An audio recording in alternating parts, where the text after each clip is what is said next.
Number one, if you were to be compassionate to people who need in this world, people who need to be cared for in this world, number one, you must anticipate interruptions in your life.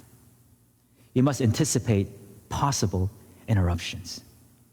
In verse 13 to 14, we see this. It says, when Jesus heard this, he withdrew from there in a boat to a desolate place by himself. When the crowds heard it, they followed him on foot from the towns.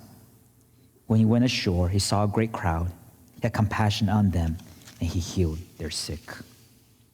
As we come to this passage, we're seeing the very compassion of Christ is given to the people. He allowed for his plans to be interrupted. In verse 14, he says, when he went ashore and saw a great crowd, what happened is that he had compassion on them. The word compassion is the word spagchnizomai. Spagchnizomai, which is a Greek word. I mean, it sounds kind of like spaghetti, but it really has nothing to do with each other. But it's a word that would teach you there is a turmoil in your bowels. See, when people felt sick, for us, when we hurt from somebody, we say we hurt in our heart for an individual. But for the Hebrew people, when they hurt for somebody, they're hurting in their bowels.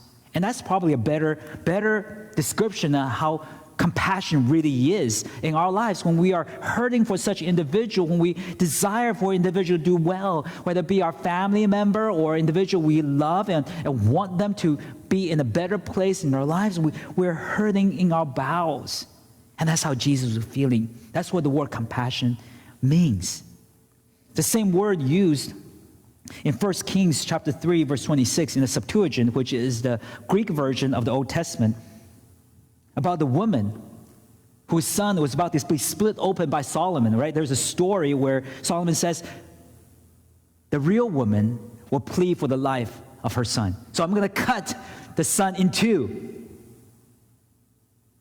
And the woman who was a true mother, he said her heart yearned for her son. It's like, no, right? The mother's love for your son.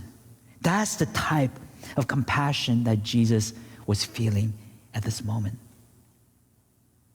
It's a compassion that required for us to be interrupted in our daily schedule.